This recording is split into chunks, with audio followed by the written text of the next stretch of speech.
Hey, what's up, y'all? This is August C. Jones here with another edition to Let's Talk. And on this edition, we're going to be talking about episode 6 and episode 7 of WandaVision. And it will be spoilers and everything else. So if you guys have not seen it, then, don't watch this video. Come back after you've seen it. But in any case, I'm just a huge procrastinator. I'm just, whatever. And so this is why I'm putting episode 6 and episode 7 together and making one video of it. So here we go. So episode 6, big Halloween extravaganza called the all new Halloween Spooktacular. And it actually gives a lot up in this episode. Of course, it's 90s, like late 90s, early 2000s theme. Kind of like Malcolm in the Middle with the kids narrating the show. And then you have WandaVision and Pietro all wearing their costumes and look at how they look from the comic book, which I thought was actually pretty cool. And I like the way that the showrunners and the creators just kind of like fit certain things into the show just so that they can have like that fan service. Because what in other type of like way would you find WandaVision and even Pietro looking like they do up in the comic book? Because in a sense, it's like their look is kind of like old fashioned and it doesn't really work on screen. So what other type of way would you incorporate that in the show? And I like how they do little things like that. And on this one, Vision, he's kind of on a mission to find out everything. He's starting to question his reality and everything that's going on around him because he knows that Wanda is keeping the secret from him. So he's literally trying to go elsewhere and find answers from anywhere else because he knows that he's not going to get it from his wife. And then you got people that's stopped at the end of the town or whatever. If they're a certain type of distance away, that they are not kind of moving, or either that or they're just stuck in like a loop. You got a woman that's hanging up decorations on like a clothesline and she just keeps bringing it back, putting it up, bringing it back, pulling it up. And my whole thing is that when they're not around Wanda, they're stuck in this little like loop, or they're stuck just being there or whatever and not moving. But when Wanda comes around, that's when they actually start moving. And because you see the girl kind of crying as she's like stuck in that loop, you can tell that they know exactly what's going on, and that there is like there is a consciousness inside of them, that they're not just mindless whatever, that they are witnessing and knowing what is happening, but they just powerless to do anything about it. And then you have Vision running into Agnes at the end of town, who's supposedly stuck inside that loop as well.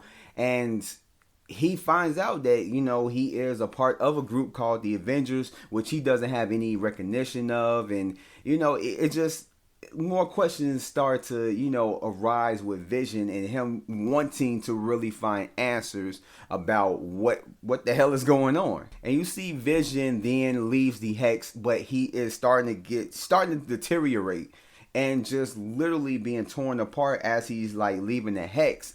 Basically in the sense of like, I guess you could say that more than likely the only way that he can stay together is inside the Hex. Outside the Hex, he starts to, basically everything starts to break down and become like it was before with him being dead or whatnot. So it's like the Hex is in a sense kind of keeping him alive.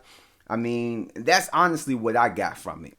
And then you got Hayward, who is becoming more of the villain, or is he? I mean, it may end up being a misdirect to where it's like a person looks to be the villain but ends up being like, a good guy, but just in the methods of what he does, it makes him look villainous.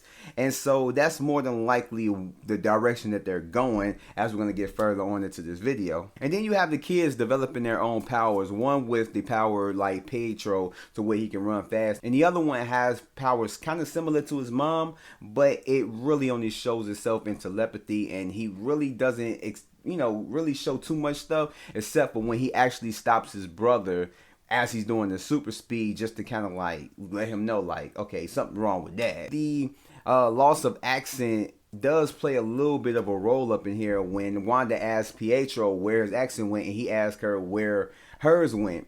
And it's like a little funny thing, but you got to kind of think like, okay, what happened to the accent. Like, why did it disappear? I mean, I know they're kind of like, it's like a TV show, blah, blah, blah, and everything else. But in the realm of just the film, you know, the universe or the cinematic universe, it's like she kind of lost her accent before this whole happened. So why did her accent kind of leave? I mean, I know there was theories of the reason why Inside the Hex is kind of like old-fashioned TV shows, because she, you know, watches a lot of them, whatever, on her downtime, and she picks up the American accent, and so she literally changes the way she speaks to where she sounds like you and me. So it really doesn't answer. I mean, it's a good little joke, but it really doesn't answer where did her accent go. I mean, we get little peeks of it or whatever in like here and there, but at the same time, it's like, why did it disappear? And why is it suddenly coming back now? There's really no answer to it. And it also seems that certain things that are happening inside the Hex, which has like everybody on like, you know, the whole theory of like she's not behind everything, that somebody is behind the scenes pulling the strings.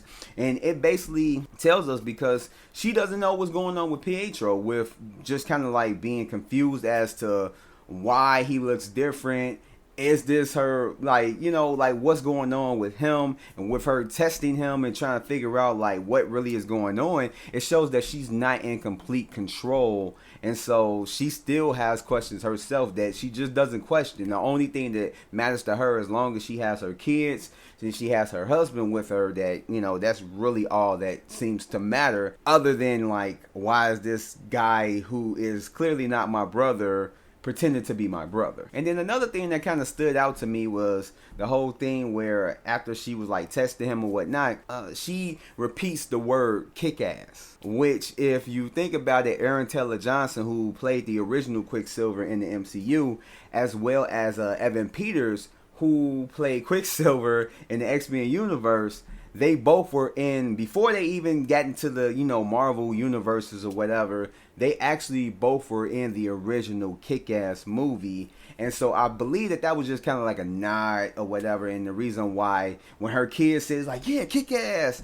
and then they left, and then she's like, Kick-Ass, it made it seem like maybe, you know, okay, you know, it was kind of like a little nod. At first I was thinking like maybe she had some type of control behind it or whatever, and that's the reason why him specifically came back as, you know, Quicksilver as her brother, and because she remembers seeing Kick-Ass, and so she just ended up grabbing him and putting him in that slot. But then you got to think, like, why wouldn't she get Aaron Taylor Johnson, who looks similar to her brother, and bring him back? So I mean, it's just whatever. But in any case, I feel like that's just more of a kind of like nod to the audience that, like, yeah, he was from Kick-Ass, and we know the matchup, we know the connection and everything else. And then there was a whole thing about his the beginning title with, like, people was talking about, like, okay, they got, you know, when they given like the titles of like each character and everything else, and when it shows Pietro, it says Pietro as himself, and it was like, oh, maybe that's and they got their own theories about it.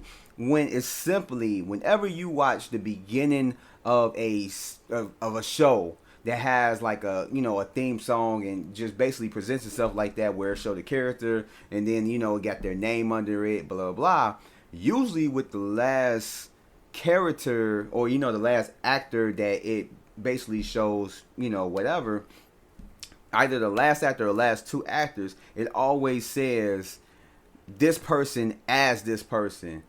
Like, literally go back and look at any show that does that. They usually have this actor as this character, as the last person. So, I mean, that's really nothing too big about that. I ain't looked too much into it, because that's usually what they do on TV show theme songs, or, you know, the video and everything else. And it's a quick scene where Wanda has, where she sees this version of Pietro dead with the bullet shots and, you know, whatever, when he's not the Pietro that got killed. Now, more than likely, it's like he's portraying him, so more than likely she sees him in that type of light, just how she saw Vision when, like, she had turned back to him and she saw how he really looks.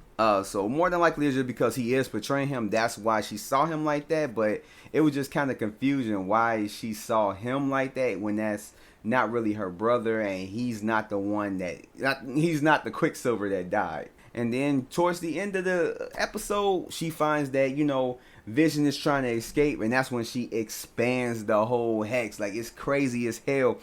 And it's just like, okay, she wasn't close enough to bring him back, but it's like, okay, we about to expand this. But you gotta think, if she powerful enough, you gotta think, if she's powerful enough to expand the hex, why can't she find herself getting toward or being able to bring him back in? I don't know, maybe because he was too far out of the hex that she couldn't fully control him or anything. But I mean, that just shows how powerful she is. And I don't know, maybe I missed something within the episodes prior or whatnot, but in this episode you can see that the hex is literally the shape of a hexagon. Like, maybe I missed something, but just in how you can see it from a distance, because it show a little bit of like how big it is, you can see that it is in the shape of a hexagon. So I thought that was pretty decent. That's more than likely why they call it a hex. So I don't know.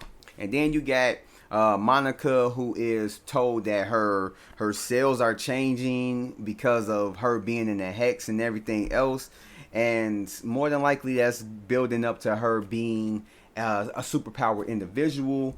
And then you have Darcy, who is now in the hex as it expanded and ended up consuming her, or just engulfing her inside the hex. So now she's a part of it. And which that brings us to episode 7, Breaking the Fourth Wall, which I really expected it to take the theme of Modern Family, because that's one of the biggest shows of the 2010s or whatnot. And I don't know, I just really had this feeling, and they actually went with it. So I was like, okay, cool. I knew that they were gonna do that. But then you got Wanda's powers acting up, which is more than likely possibly due to the expansion of the hex, because as it was its normal size that it was before, she was able to control everything and everything else. But as it got bigger, it's like more of a space for her to control. So now it's like her powers trying to, keep everything the way it is, but it's constantly messing up. But as we learn through, later on in this episode, that maybe, she wasn't fully in control. Maybe she was in somewhat control, thinking that she was in control of everything, but it was really Agatha Harkness. I'm not too, well versed within the comic books about her character and everything else, but yeah, we find out that Agnes is Agatha Harkness, which is a fellow witch within the comic books, and that she is behind everything, even with her own theme song. Go figure. And we find out that she's the one that killed Sparky. Vision meets up with Darcy to get more answers and try and find out what really is good, what's really going on. Within the conversation, it got me kind of thinking, like, the characters in this show know a lot about what happens within the inner workings of the battles in Infinity War and Endgame. And I can't see certain conversations or certain things being written down unless they have like the heroes like literally document every single thing that was done and said and blah blah blah within the battles, and then that way they can have it on record, or just put it in the history books. I don't understand how Darcy and just everybody else, what is his name, the agent, the detective, Jim something, I forgot his name, but how they know specifics about Captain Marvel and Wanda and what they did in Endgame and all that stuff, and then just certain things that Darcy was just talking about with Vision. It's like, how do you know specifics that happen within the battle as far as that goes? Like, the only thing that everybody should know is that a battle happened and that was it. Like I just don't get it. I don't know. Maybe that's just me, but I mean, I could see it as being kind of like a nod to, just maybe answer certain questions, or, just put in there for, just, comedic effect or whatnot, or just to put it in there for whatever. But I don't know. It's just like, how do you know that this happened? That character said this and blah, blah, blah. It just doesn't make any sense. But, we find out that Sword was not trying to, I guess you could say, do anything nefarious. At least that we know for Vision, they was just trying to bring him back online. For what reason, we don't know. But and so Monica tries to go back up into the hex, but we find out that it is stronger than it was before as she tries to drive a truck, a specialized truck through it, and she can't even get through it. And that's when she gets out and goes through it herself. And as she pushing herself through there, she's hearing these voices of like Captain Marvel, her mom, and just whatever. And when she finally pushes herself through, her cells are mutated, and now she is super powered and looking just as good as ever. But in any case, so yeah, she gains power, and basically you can tell not even just by the blue eyes that she has, but the superhero landing that literally sends chills down Deadpool's spine every time he sees it. And she actually did it pretty badass. Even when like Wanda like lifted her up and then basically dropped her, she dropped down to the ground. Her powers started to show a little bit, and literally just going at Wanda trying to convince her like, look, man, you over here fucking up shit. You need to go ahead and get your head straight. And she's trying to talk sense into her, and Wanda just really isn't listening. And that's when you find that, Agatha or Agnes comes out and tries to just cop block the whole situation and take control and everything else, because whatever her plan is, we don't know. We're going to find out, and hopefully within the next episode.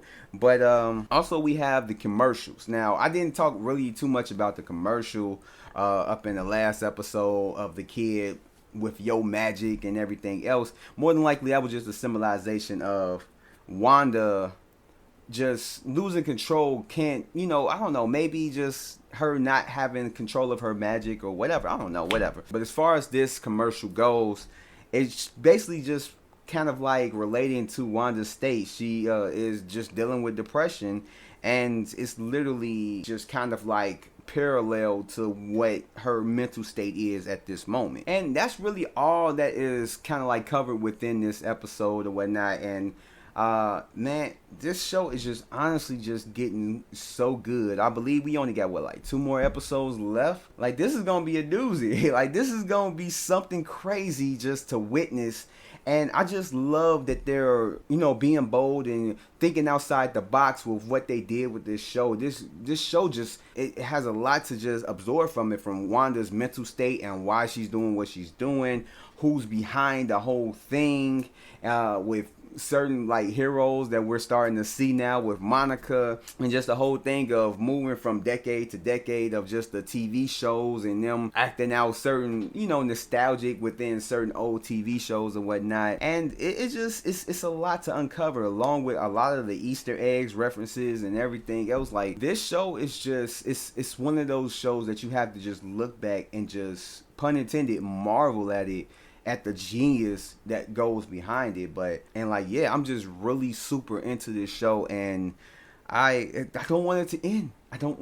But I do want to know everything behind it. I want to know where it's going to go, because this is the first part of the trilogy. The next part is going to be Spider-Man 3, and then it's going to go to Doctor Strange, the Multiverse of Madness. So more than likely, we're going to find out whether or not, Wanda is going to be the villain, or, somewhat of the villain in Doctor Strange 2. But with that said, that ends my whole discussion and talk and my whole mental state and just recapping everything of episode 6 and episode 7 of WandaVision. Have you seen it? Probably have if you're watching this. If you haven't, then I don't know why you're watching this, but hey, go ahead, give it a thumbs up, subscribe, comment, hit the notification bell and everything else, and check out everything that I have to offer on my channel. And I will catch you guys on the next one. Peace out.